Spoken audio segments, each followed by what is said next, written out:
ay pasimula ng karunungan.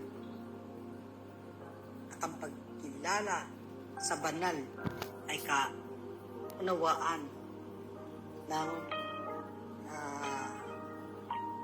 nga po, yung pagkilala natin sa Panginoon. Na tayo tumanggap, na tayo naligtas. Ito po, na tayo ngayon kasalukuyan, no? Na nagpapasakop sa Diyos. Dahil kasi po, no, sabihin natin, no, bakit yung iba, no, sabi, bakit matatakot sa Diyos? Dapat lang po. Yung iba po, no, na hindi pa nanampalataya. Pero, pag nasa, ka po, no, sa ng kamatayan na, yung iba, hindi na nakakahingi ng kapatawaran. Ito po. Hallelujah. Yun po yung isa, no, na dapat. Yung number 1 na ito, yung pinapaalala sa atin ng Panginoon. Takot.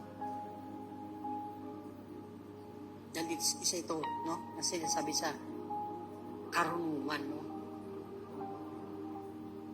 Amen? Na tayo po ay nagkaroon ng tamang landas. Amen, no? Yun po yung sinabi kanina.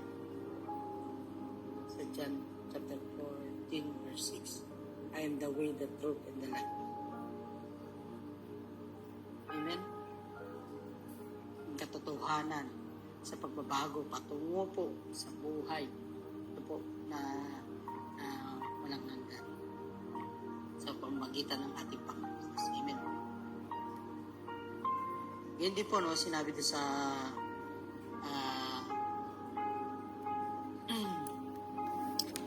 yung pagkatakot, no?